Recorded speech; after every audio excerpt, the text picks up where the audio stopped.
Welcome back to my channel. আশা করি তোমরা সবাই খুব ভালো আছো, আমিও ভালো আছি। নতুন একটা ভিডিওতে তোমাদের সবাইকে স্বাগত জানিয়ে ভিডিওটা শুরু করছি। আর এখন সময় বাজে 10:30।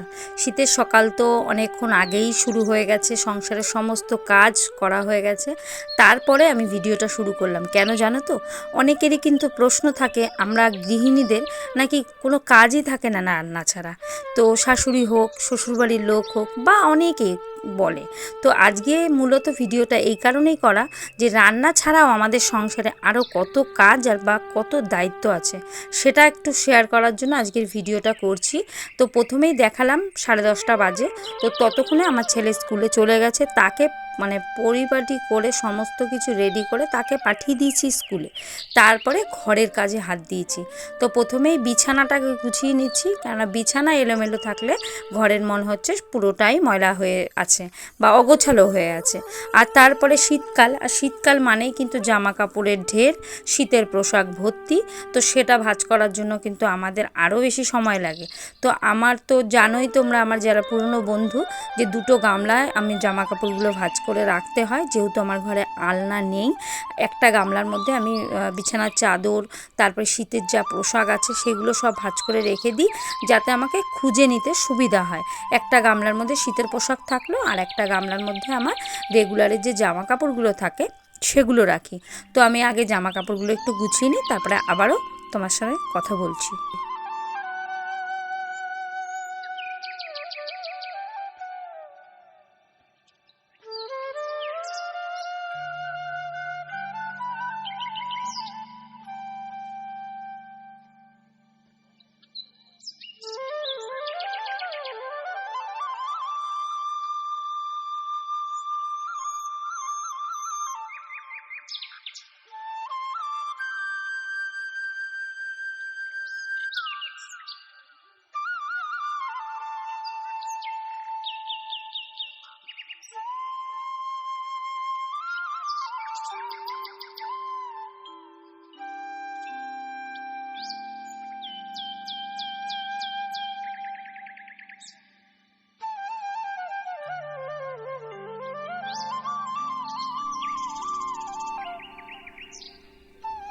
আরেকটা জিনিস তোমরা ফলো করছো কি না জানি না, আমি তোমাদেরকে বলছি যে আমরা যেখানেই জামা কাপড় রাখি, কেউ আলনায়, কেউ শোকেসে, তো যেখানেই রাখি আমাদের কিন্তু ছোটোখাটো জিনিসগুলো আমরা খুঁজে পাই না।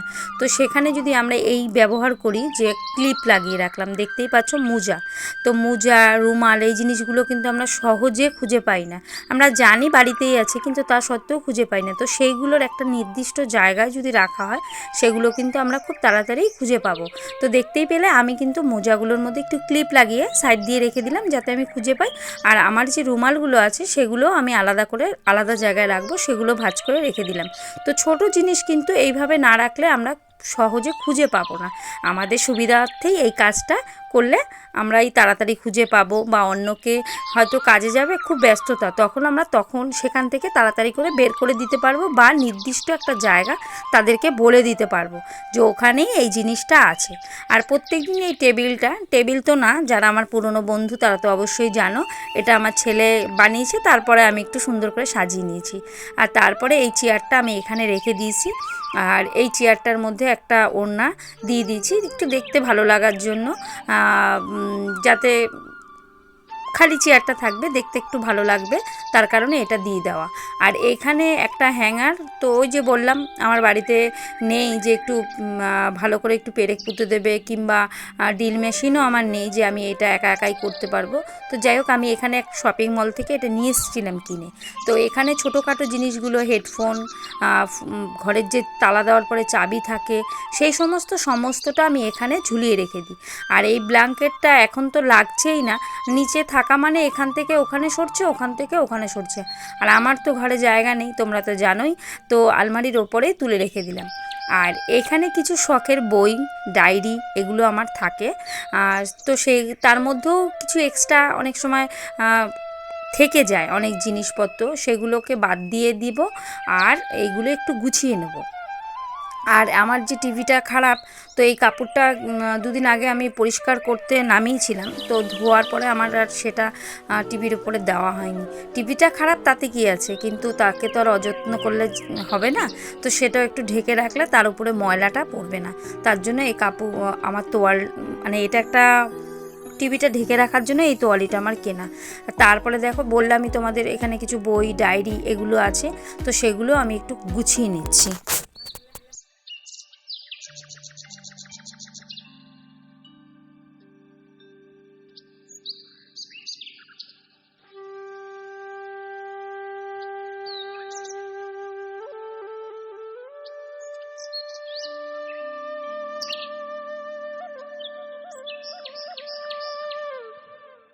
আর এই একটা ট্রফি, এই ট্রফিটা আমি একবার স্পোর্টসে খেলে পেয়েছিলাম, স্পোর্টস মানে রান না, পেয়েছিলাম একটা খেলাতে। তো যাই হোক, এটাও একটু মুছে পরিষ্কার করে রাখলাম। আর এই সমস্ত স্মৃতি কিন্তু আমাদের ভীষণভাবে মানে উৎসাহ করে, মনে একটা আনন্দ দেয় যে এটা আমি পেয়েছিলাম।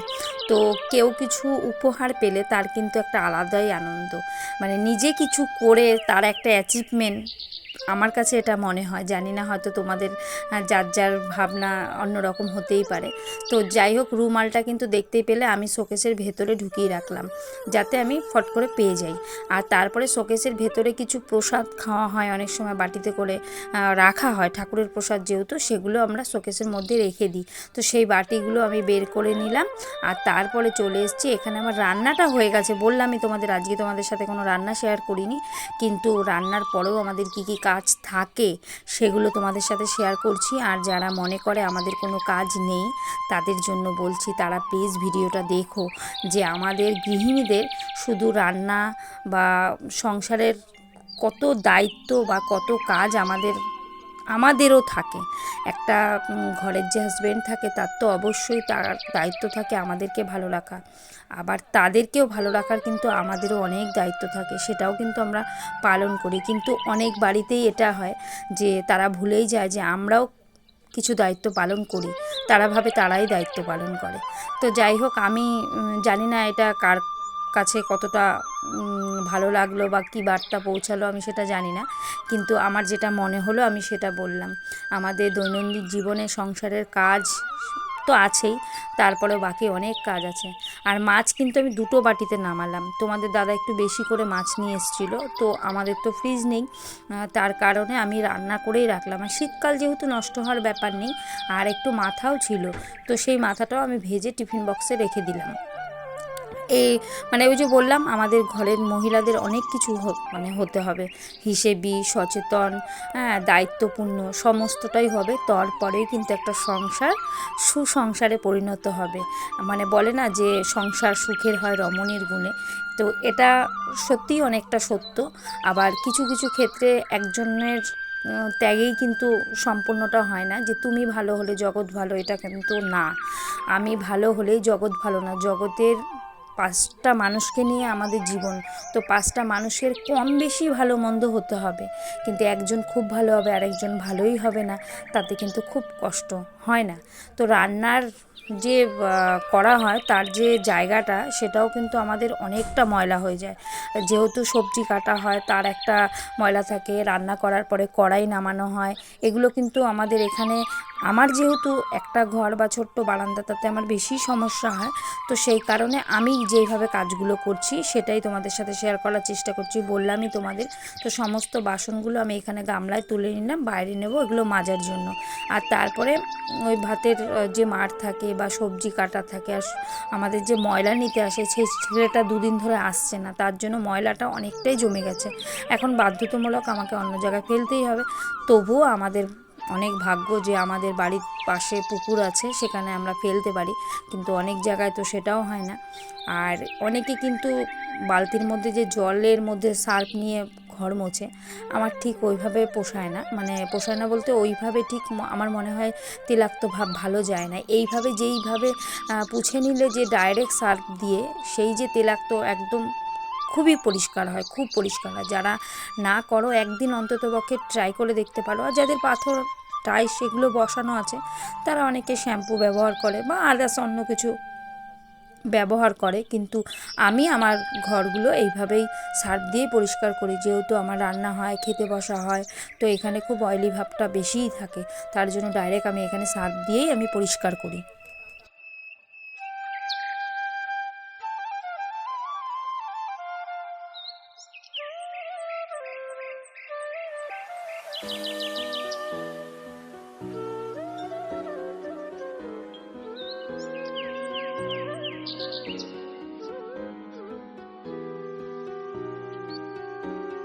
আর আমি এটা সার্ফ দিয়ে পুছে নিচ্ছি, মানে এটাই কিন্তু ফাইনাল মোছা না। সার্ফ দিয়ে পুছে নেওয়ার পরে ভালো করে আমি এই কাপড়টা ধুয়ে নিয়ে আবারও আরেকবার পুছে নেবো। সেই বালতিতে জল আছে দেখতেই পাচ্ছ, এটা দিয়ে আমি আবার ঘরটা পুরোটাই মুছে নেব।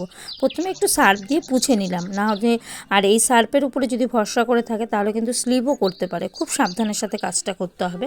আর তারপরে বললাম আমি বাসনগুলো নিয়ে চলে এসেছি এখানে, বাসন মেজে ধুয়ে তারপরে আবার তোমাদের সাথে কথা হচ্ছে।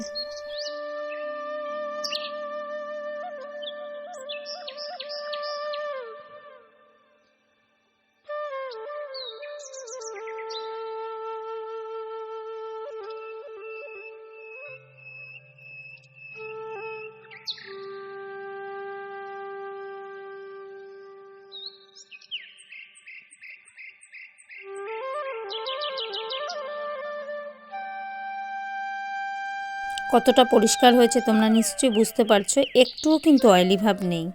আমি তাই তোমাদের সাথে আরেকবার একটু শেয়ার করে নিলাম। তারপরে চলে এসেছি এখানে ভাতটা বেড়ে নিতে। কি কি রান্না হচ্ছে সেটা তোমাদের একটু দেখিয়ে দিই। আজকে রান্না হচ্ছে আলু ভাজা, আর রান্না করেছিলাম ডাল। তো ডাল করেছি টমেটো দিয়ে, আর রান্নায় আছে ফুলকপি আলু দিয়ে মাছের ঝোল। আর এখানে বাঁধাকপি আছে, কিন্তু সেটা খাবে না, বাসিটা সবাই পছন্দ করে না। তো শুভ সন্ধ্যায় চলে এসেছি সন্ধে পুজো দিতে। আমার ছেলে কিন্তু বিছানায়, তাই মশারিটা টানানোই আছে, তাই আর ঘরটা তোমাদেরকে দেখাতে পারলাম না। তো সন্ধেবেলা চলে এসেছি হাতে মোমবাতি নিয়ে, আর এখানে ধুনো। তো ধুনো দিয়ে সন্ধে দিতে আমার ভীষণ ভালো লাগে, আর মনে হয় যে সন্ধে দিচ্ছি। তো এখানে চলে এসেছি, প্রদীপ জ্বালাই না, যেহেতু অনেক সময় আমরা ভুলে যাই যে প্রদীপ নেভাতে বা বন্ধ করতে, তখন কিন্তু প্রদীপের বুক জ্বলে যায়। তো সেটা সংসারের জন্য সত্যিই খুব খারাপ। আর তার কারণে আমি এখানে সন্ধেবেলা প্রত্যেক দিন একটা করে মোমই জ্বালিয়ে দিই। তো এখন পুরো বাড়িটায় আমি একটু ধুনো দিয়ে ছড়িয়ে দেখিয়ে চলে আসলাম ঘরে। আজকের ভিডিওটা আমি এখানেই শেষ করছি। তোমাদের যদি ভালো লেগে থাকে আমার চ্যানেলটি সাবস্ক্রাইব করে আমার পাশে থেকো। তোমাদের সাথে আবারও দেখা হবে নতুন একটা ভিডিওতে। তোমরা সুস্থ থেকো, ভালো থেকো। আজকের মতো টাটা।